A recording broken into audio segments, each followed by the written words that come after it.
il faut purger, chasser des écoles catholiques.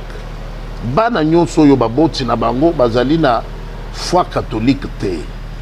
Enseignant wana ye enseignant ye moko amiyebi azali musulman akende côté ya ba musulman. Aketangisa na musulman. Parce que ça n'engage que le président Bergman, c'est totalement ça m'engage pauvre mec. Ouais. On doit se dire la vérité hein. Les Banyamulenge ont leur origine au Rwanda. Millions ya ba Congolais oyo ba lobaka ba kufaka na est. Na millions yo tomona ka bazo voter wana ba utaka wapi. On peut trouver des réponses à tout ça. Bon dima bon lukate bozala ba Congolais exceptionnel.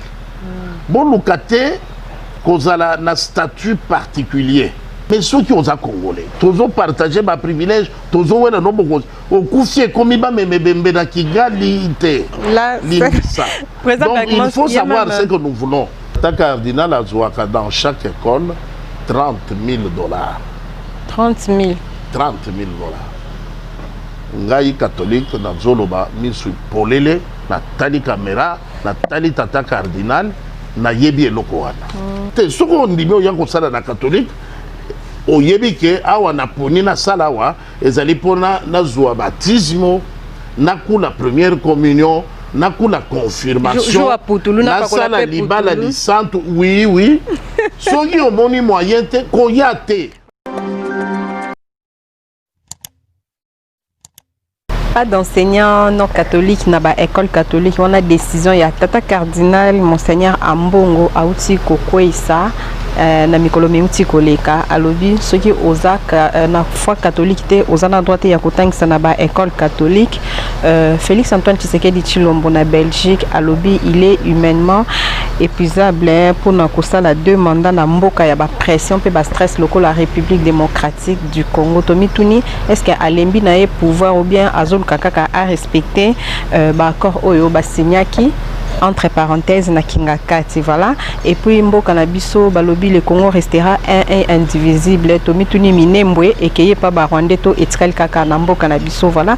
Ba sujet oyo to ko aborder na invité na ngai Jean Bergman Congolo, l'incontournable ndenge moko ami bengaka oyo aza déjà na plateau na biso, voilà. Clin d'œil spécial na ba abonné nyoso ya Africa Cool Télévision na ba abonné nyoso ya Sika yo oyo pozana na abonné bo s'abonner belé po boko na kati ya famille Africa Cool. Voilà, restez connectés to Yamba Bongo, invité na biso. Voilà, bonjour président Bergman, l'incontournable. Merci maman Thérèse, bonjour. Bonne santé. Non, Zambazo Songa, santé va bien. Voilà, président Bergman, Stoti Kolanda Bongo, Nanzela Yaba 11, cardinal Ambongo, Fridolin Ambongo, a eu décision était une école primaire. Moutou o yazana droit, yakoten c'est une école primaire, azakaka enseignant o yazana foi catholique. Décision na ewana, batebele ba fustigé, yango balobi eza discrimination, alors eza lokwa moutou yo, azotombo la tribalisme. Pour na yo en tant que Congolais, en tant que chrétien catholique, si je ne me trompe pas, décision ana au monde ngeni. Merci beaucoup maman. Décision tata cardinal Azui ezali décision moko oyo ezali na malamu nango oyo pe ezali na mabe nango. Malamu ezani ni mabe ezani. Nga lokola mon Christ catholique na senga kaboye. Lokola bizambi eleki ebele.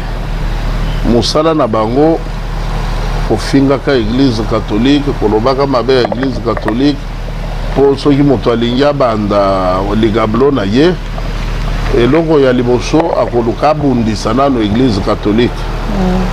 Bango bayebi kosambela te, bango basambelaka bawa, bango basambelaka bibembe, bakumisaka bikeko, bakendaka cimetière.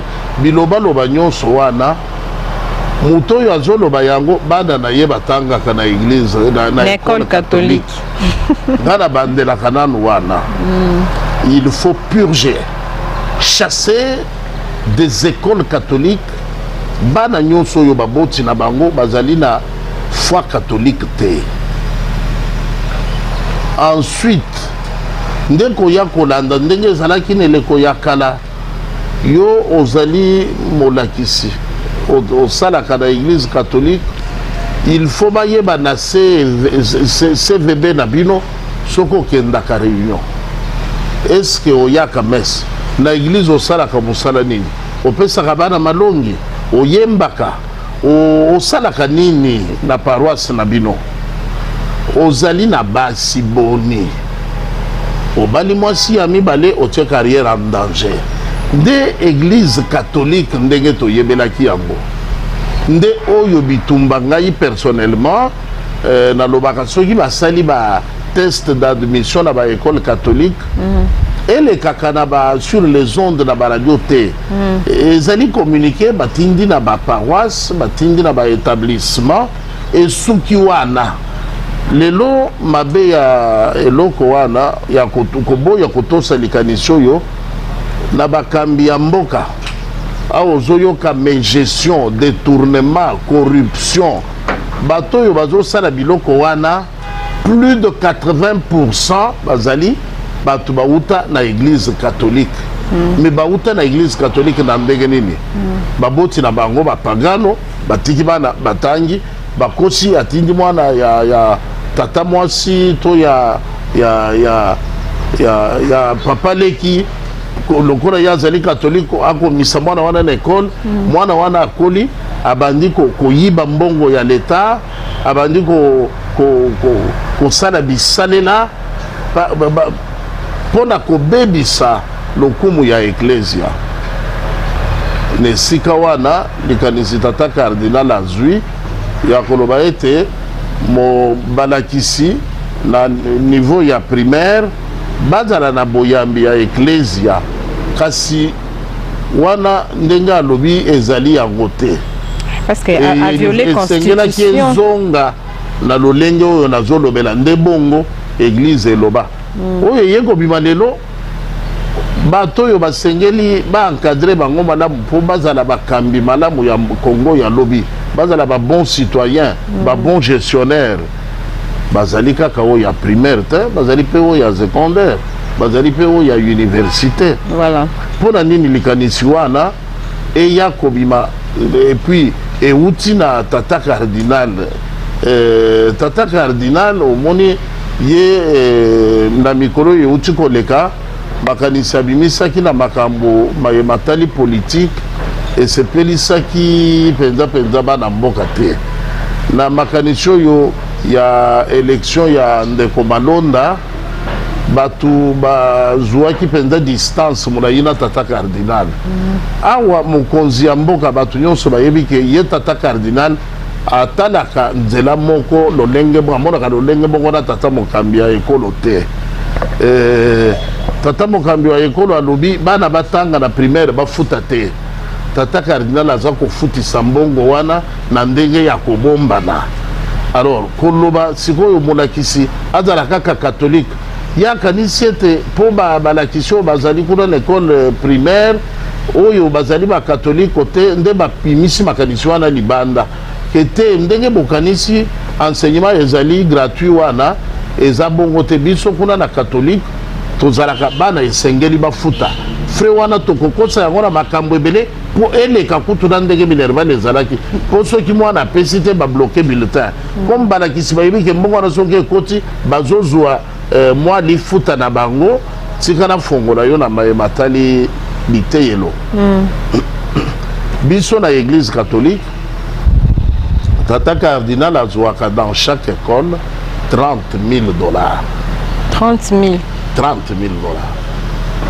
Ngai catholique nazoloba misu polele na tali caméra na tali tata cardinal na yebi eloko wana multiplié par nombre des écoles.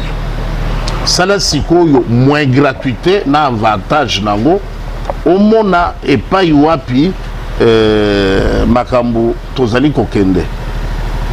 Je pense que ceux qui baboti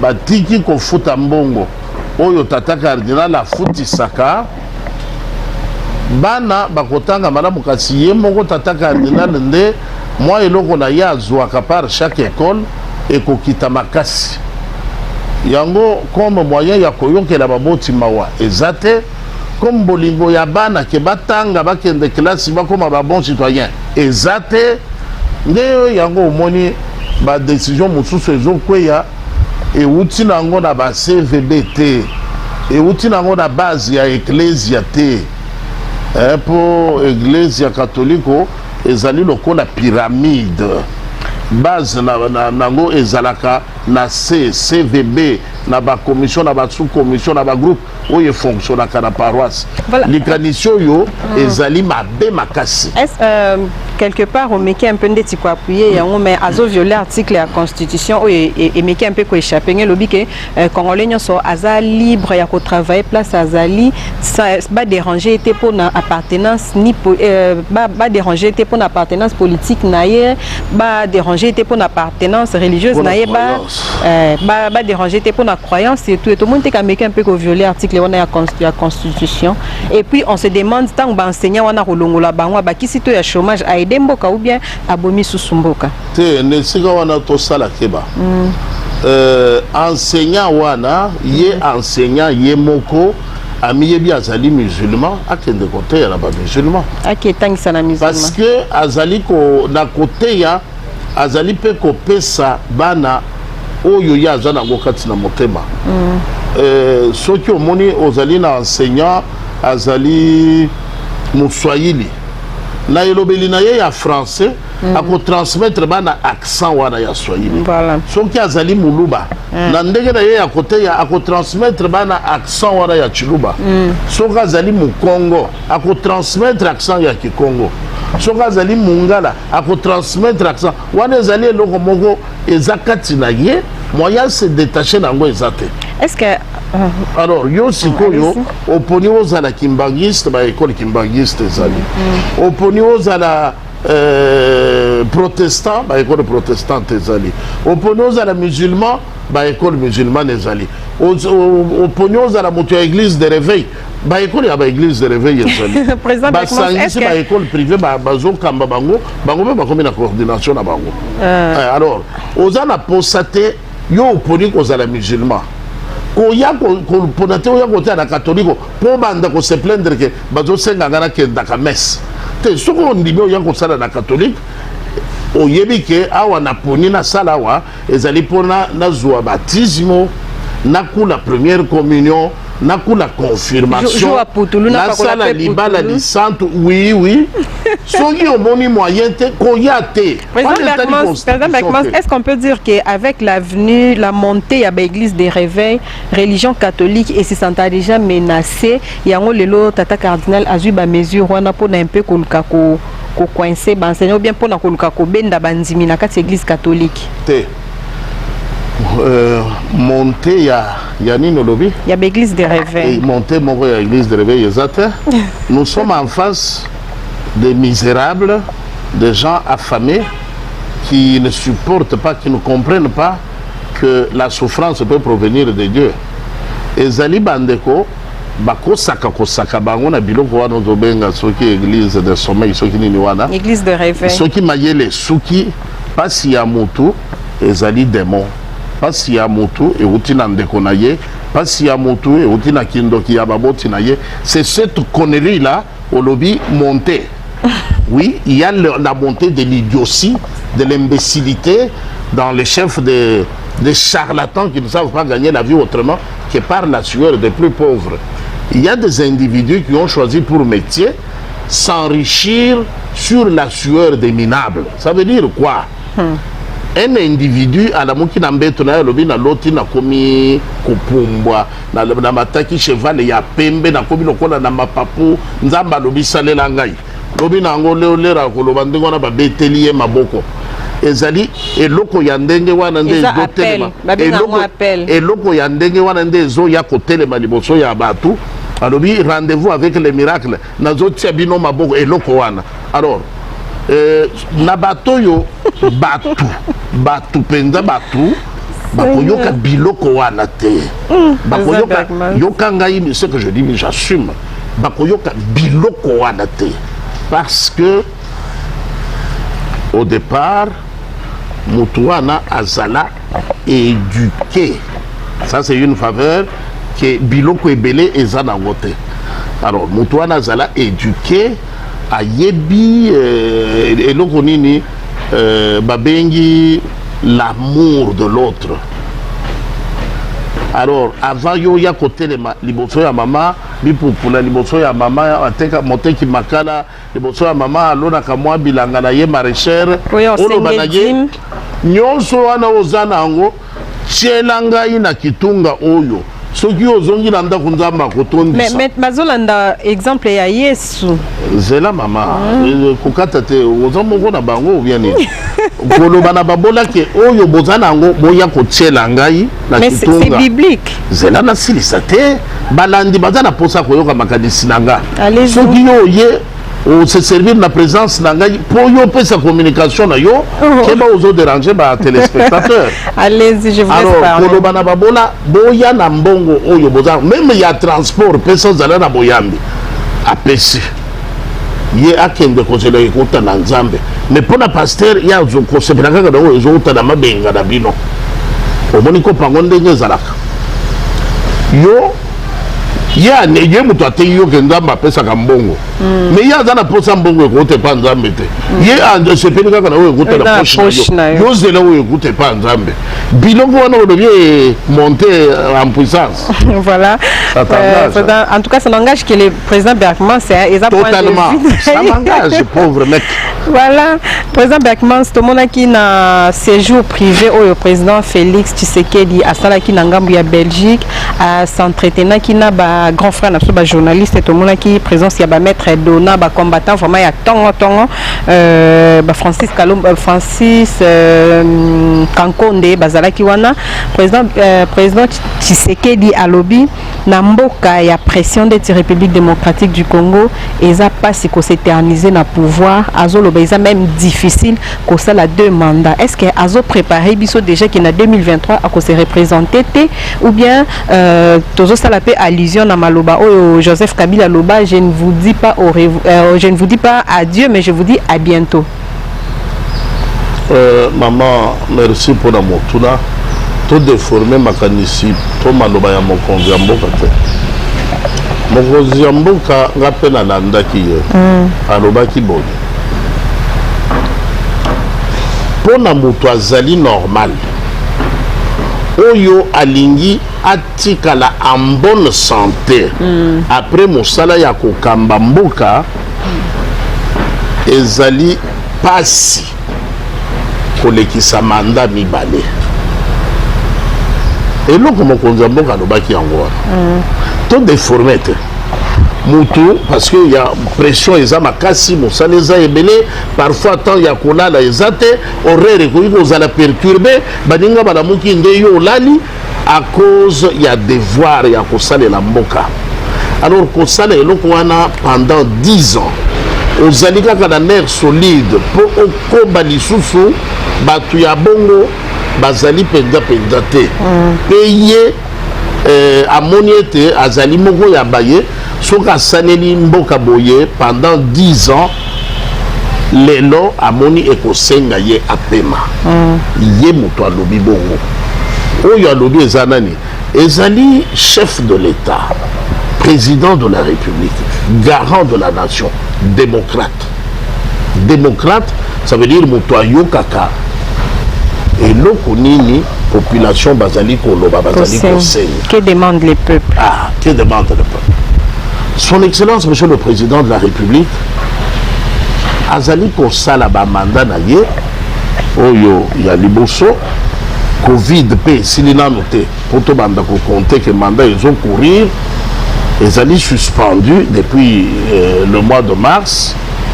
Donc aux élections qui Covid et sili dès to bandi ko compter premier mandat ya mokonzi ya mboka so qui Covid et sili na 2022 bon on va compter 5 ans. Na ba pression nyonso en fait 2027. Non, toujours le 2 mandats. 2 mandats. Mokonzi a lobby likambo il y a 2 mandats. Nombre ya mbulate 2 mandats. Alors, ça peut prendre 10 ans, ça peut prendre 15 ans, il a voilà. 2 mandats. Non.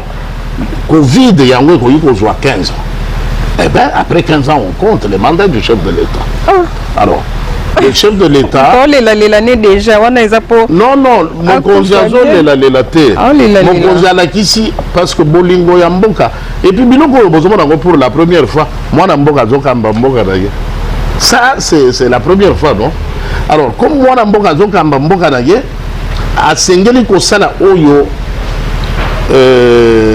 likonzi ya mibeko oyo constitution et lobby. Mais au-delà de ce que dit la constitution, oyo mokonzi ya mboka alingi kotosa dans les moindres détails, il y a aussi ce que dit le peuple. Le peuple a son mot à dire. C'est qu'il demande la base. Oh, base oui. Yoka base des peuples. À cause ça, le premier mandat d'Agué, Olobi a commis qu'on préparer biso pour na toyebake se représenter en 2023 parce que il y a quelques jours Némi a outi kolobake na accord na bango ya kingakati oyo muto amona te s'il vous plaît to chaka ngo toujours entre parenthèses alobi bayokana ke Félix akosala kaka mandat moko deuxième na 2023 Kabila zonga na pouvoir. Est-ce que il peut côté le devant le président à la Cour constitutionnelle pourquoi pas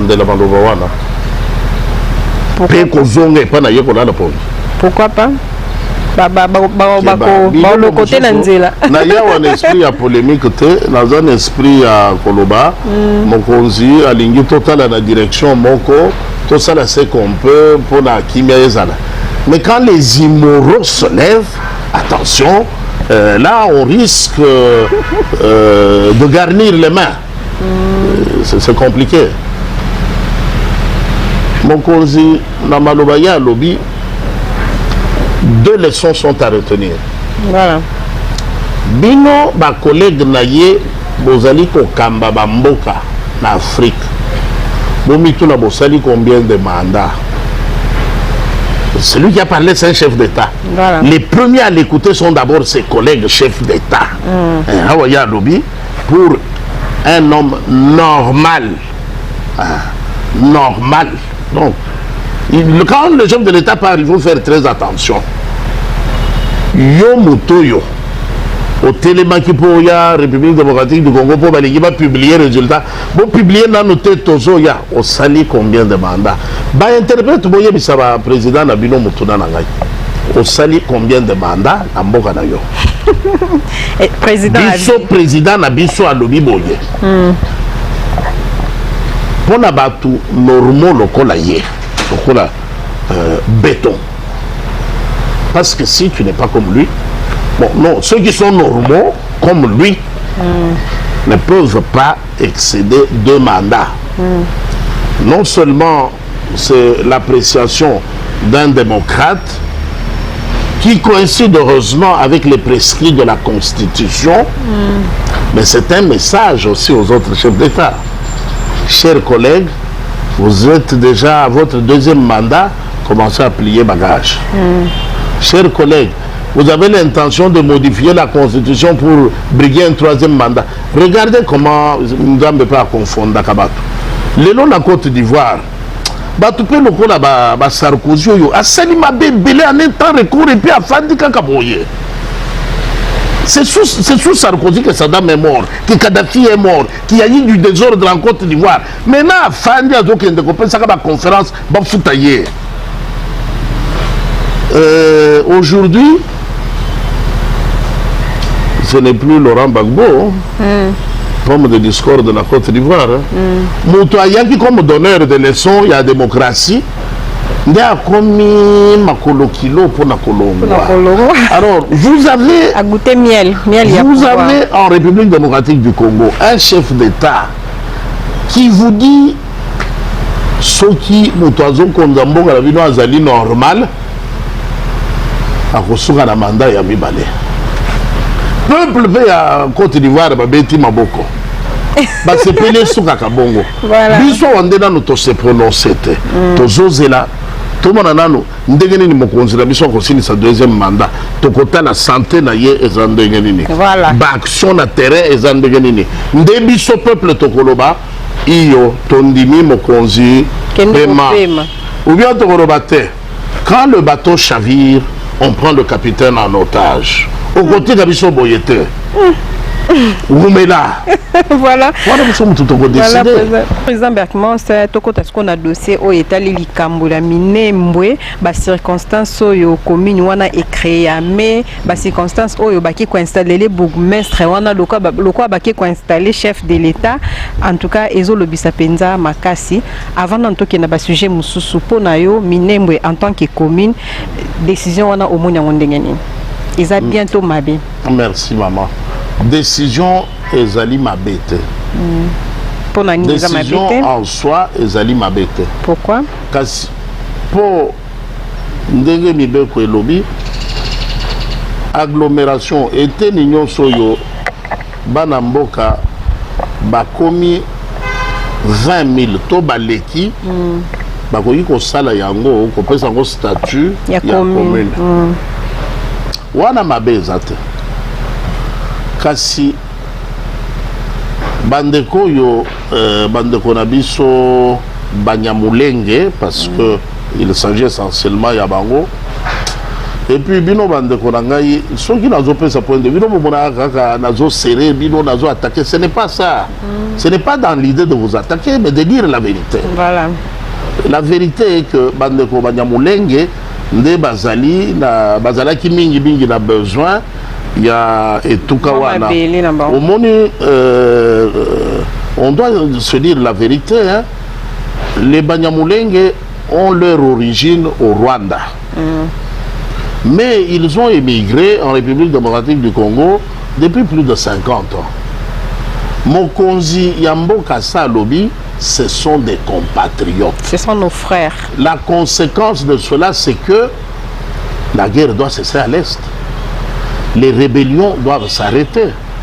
Parce que maintenant, vous êtes reconnus Congolais, nous vous acceptons comme tel, mais tout en sachant que pour ce qui est des droits des terres, c'est discutable parce que toutes les terres ont leurs propriétaires déjà. Voilà.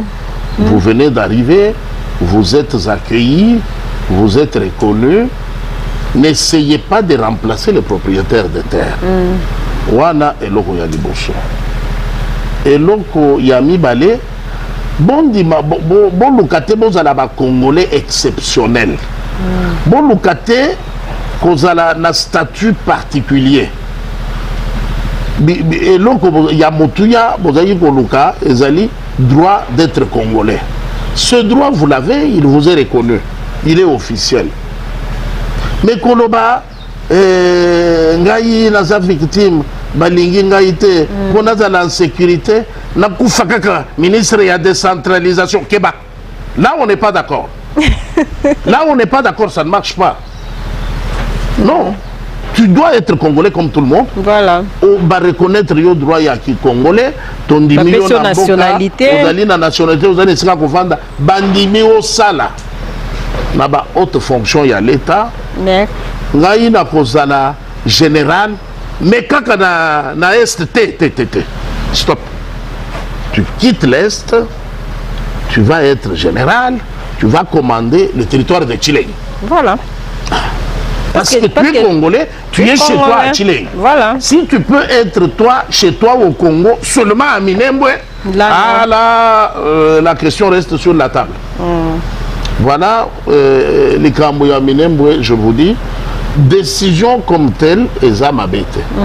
Kasi ba effet na ndenge bandeko bako salela. Ndenge to komona comment ils entendent jouir de cette reconnaissance. Yango mutu ekolakisa biso soki likanisi ezalaki mabeto malamu. Et puis pour bandeko na biso les Bashi, les Nandé sont en train de se questionner légitimement. C'est eux qui payent le prix de cette reconnaissance au quotidien. Alors, entre un frère et un ami, le choix étant clair, voilà. Tozoteya na bande konabiso ba compatriote bazala na liloba ya likolo to ya moi na liloba ya se to ya butu te bazala liloba moko to yokana bien oza congolais to yebi yo congolais okufi na Congo tika to konda yo na Congo voilà mais ceux qui oza congolais tozo partager ba privilège tozo wena no boko okufi komi ba memebembe na Kigali te là donc il faut savoir ce que nous voulons. Batebele pe bazo fustiger présence il y a Azarias Roubero toujours dans ministère il y a décentralisation atika celle-ci à qui écoute plus loin pour dans kolobake ba suspendre même ministère on a existé li sous-souté eza eloko ba créer ba boutique ministère de décentralisation intérieur sécurité décentralisation affaires coutumières les ministères kokata kata tuba mo kokata ngo eza pe na problème te et ba koyi kokata a commis ministre de la culture. Il s'agit de servir la République. Il ne s'agit pas de servir seulement la décentralisation. Ndeko Azarias, en tant que pasteur, il pouvait se battre pour le ministère des Affaires sociales. Voilà. Ou bien pourquoi solidarité pas? Humanitaire. Kosunga na mboka, koraksabiso ndegeni ntongoyi ko lingana, ndegeni ntongoyi ko salisana, c'est beaucoup mieux. Mais dire que le Congo est à court de compétences pour gérer le ministère de la décentralisation, que le seul que le monde connaît, c'est Zandeko Azarias Roubero Maniwa. Kasi asali pe mikolo ebele bato mosusu bamoni ndenge asalaka bakoki pe kosalaka. Mais il est là par la volonté du FCC. Voilà, présent. Allez-y. Ndeko Roubero afandi na ngwende wana na lisungi ya bandeko na biso ya FCC. FCC ezali na ba compétence ebele ya bana mboka. Pourquoi permuter tout le monde? Ça devient suspect. Quel est le problème? L'inamovibilité là. Il y a pacte wana ya kokufa na ministère ya décentralisation. Asinya ya ngona nani? Hein? Mais pourquoi avant sortir à gouvernement Facha Telemela 41? Pourquoi c'est qui pourquoi il n'avait pas refusé les noms de Roubero dans le ministère? Son Excellence, Monsieur le Président de la République, ne travaille pas seul. Il prend la dernière décision, mais avant la dernière décision, les ana musale zo sale manase lokola oyo tozomona en pleine négociation sikoyo pour na batia ba kambia ba entreprise publique. Bande kokuna na FCC ba komi ko pomper ba grade comme tsabatu ba grade ya lokuta de sorte que ba kambia sikaleur ba koya et qu'il faille promouvoir ko tia ba directeur ba koya kaka na batu ya na ba. Je vous rappelle au Timbeli yango Bokeba. Alors le chef de l'État pourquoi boya ki Roubero Big Rouge salaki mosala biso nyonso toyebi. D'ailleurs, combien à Roubero en Crécile? Ça veut dire on avait proposé plus médiocre. Entre deux mots, on choisit le moindre. Entre deux mots. Entre le bien et le mal. Président Bergmans, en 2006, Vital Kamerhe Azalaki président de l'Assemblée nationale a télémela qui penza likambo minembo wana yango kutunde écoutaye siège écoutaye place nae en tant que président de l'Assemblée nationale lelo Kamerhe azana bolo koza lisusu pembeni ya président Tshisekedi te tomoni likambo ya minembo yemba mbanguti ba installer yango comme commune. Est-ce qu'on peut dire que Kamerhe Pembeni ya Fachi, en tout cas, ils ont des équilibres. Donc Fachi a perdu de moi appui na Morobo. Absence il y a caméra réseau se fait ressentir. Attention, chaque être humain a une particularité. Chaque être humain a une particularité. Je ne peux pas dénier à l'honorable Vital Kamerhe le droit de se démarquer d'une certaine façon, d'avoir des particularités à lui. Non, je ne peux pas. Mais parler du déséquilibre, c'est la folie. Le chef de l'État est unique, c'est lui seul qui gère le pays, c'est lui qui décide. En dernier ressort, c'est pour ça qu'il est le garant de la nation. Mais le problème peut aussi évoquer les alliés capitales. Que na 2000 mandat, les premières législatures, il y a Joseph Kabila. C'est ça la vérité. Vital Kamerhe azalaka déçu, il y a comment on a été, ndeko Joseph Kabila ayokani na bandeko ya Rwanda pour armer na bango et ça la incursion sur notre territoire à la recherche des prétendus AFDLR. Réaction ya ndeko Vital Kamerhe à partir ya poto ici azalaki en mission. Alors oui, mon Dieu, je prie que ça ne soit pas vrai. C'est inadmissible. Il y a un moto et Koutaye fauteuil en tant que président de l'Assemblée nationale. Les loyers na boloko makambo selemi mbangu baye ko bimisa. Oui, je peux avoir raison madame parce que leur bakangi balongoli ndeko Vital Kamerhe mukolo makalisi mutu apesaki décision ya kolongola ye ezali ndeko Joseph Kabila. Yende mukolo majorité. Alors, mutu atiaki yo alobi alembi yo il faut longwa. Maintenant kolongwa ya ndeko Vital Kamerhe but oyo bapeselaki ndingisa na armée rwandaise ya koya etikalaki ezo continuer kaka. Yango ye komona na 2013 mukolo majorité alobi na ndeko Matata Ponyo asala musala ndeko Matata a signé ya ko créer makambo pe ya décentralisation ezalaki toujours na ba agenda nango. Alors aujourd'hui ezali moi passe parce que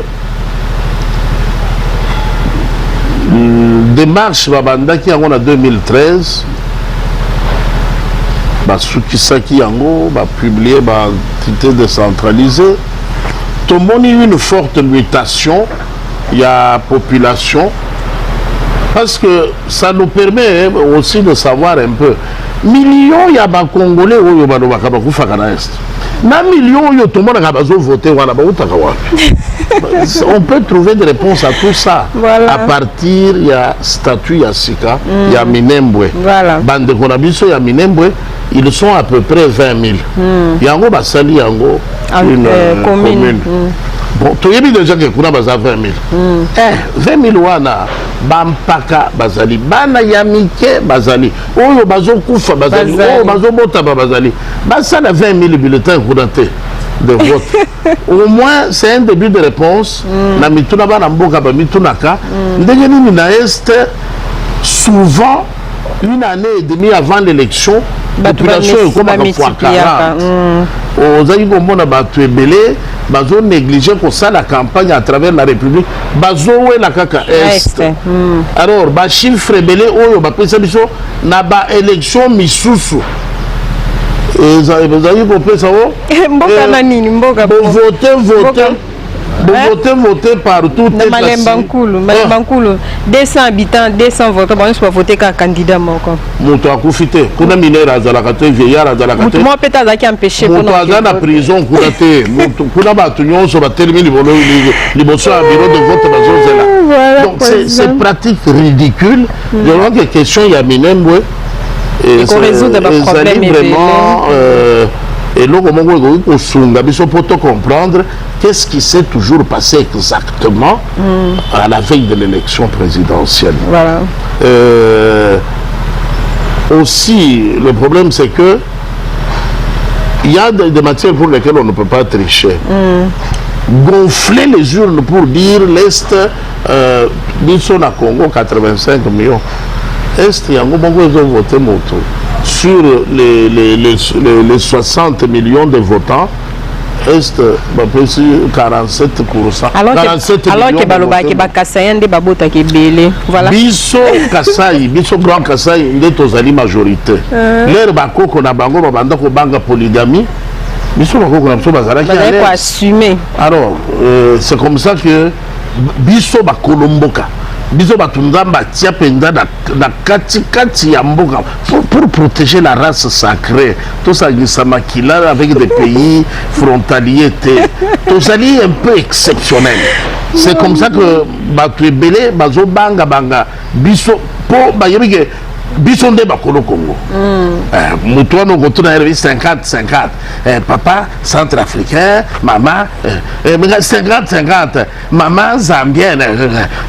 Nous, c'est la pureté de la race congolaise est conservée au centre. Voilà, merci président Bergman. Alors, bakolo Congo. Tobangi saka. Donc abiso toza bien, toza kimia na batu nyonso. Et bandi na minembwe. Lobi awa tuna mwana minembwe akoroba na yo 50-50.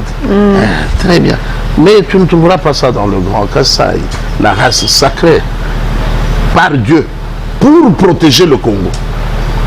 C'est comme ça que à Ozomona Mokambia Ekolo Tata Mokonzi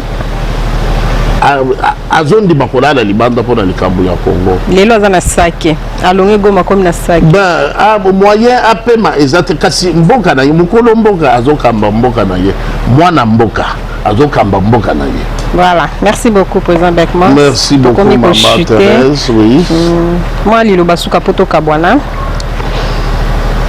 Tozongeli masolo, tozo ki moi break muke. Voilà. Ba bonne Africa Cool boyo ki président Zongi. Donc pour eux ils qui faute na bangote. Voilà. C'est ça qui moi pose mon boye. Moi répond. Total na no ndengeli d'actualité ezokende. Bongo to ya kozongela. To souhaiter bande ko bazo négocier pour na kobimisa ba comité pour leur mwana nzambe abondelaka ndokipe abonga baka. Oui bien sûr. Eza lokola ndeko moko ya église Philadelphie ye azali kosala ndenge nyonso approcher chef de l'état bapesa ye occasion moko ya kopusa na pembeni ya présidence pour na projet na ye moko afutaka paku te ndeko soki na meki ko kata fie na zo ya ko misa kombolo awa afutaka taxe te redevance te nini te kasi comme kaka sambela kana Philadelphie pour na azala couvert pour ba ke doningi sa ba faire na yete akomi ko se bousculer ko bunda pour pousser na pembeni ya jembe soki kaka pe mokonzi bon mais je sais que le chef suivra même son entourage lui dira que le grand monstre a parlé. Pour dire que ok kuna na zongiawa pour abimisa na poisa ba abroger décision. Voilà. Voilà. En tout cas, mon message, nous espérons qu'à comprendre le message, n'est pas ce que bisous tous cas code. Voilà, merci président Bergman Sningo Dima qui correspond à l'invitation à Bisso. Voilà, chers abonnés d'Africa Cool Télévision, awande to sukisi ma solo na biso mokolo ya lelo oyo to yambaki sur notre plateau Jean Bergman Congolo incontournable, président ya DCP, voilà.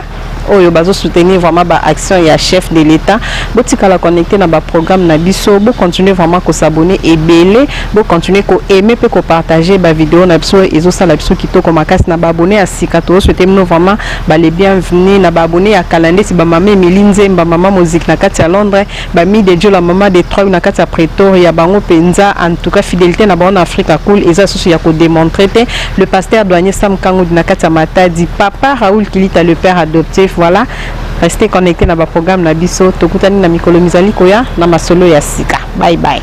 Africa Cool, et abena cool. Ouais. Africa Cool, abena cool. Le quoi cool matopi. Cool. Africa Cool, c'est la destination de prédilection pour une communication optimale. Longo Dianabino Mama. Merci beaucoup. La chaîne Nabiso Africa Cool. En tout cas, la chaîne est bien. Et puis, vous êtes très rapide. Ils sont très rapides. Et la chaîne, ça a une confiance. En tout cas, nous avons souscrire. Donc, ils ont vraiment été Boka lelo, Lamba lelo, Lia lelo. Donc, ils ont kitoko, na sepeli na bino, na sengi na batu nyonso, bo souscrire, et belé, beaucoup à la déçuté. Vous voulez le Congo? Pour que le Congo devienne cool, pour suivre les cool analyses, alors revenez et abonnez-vous massivement. Massivement. Africa Cool. Équipe Mobimba et Africa Cool. Félicitations. Et au monde de la chaîne, impartial. Et le rôle de Babino, vous méritez le soutien de la population ainsi que des institutions compétentes. Africa Cool Television ezolandama koleka banungu batu na katamboka Congo. Basheri mosusu komona ye na chombo ya Android azokote internet azoluka mibarie boyebi boko tunana namba kavenini bozorubana yebukulamate elokuna zolamba bino buyebite sekele ya cuisine na kuyebisa moto te naza kulamba shema yo nini yango mbwa bakangi bino nakwe kubala na kutute oyoki pasonite ulingi mubaria bat yope babala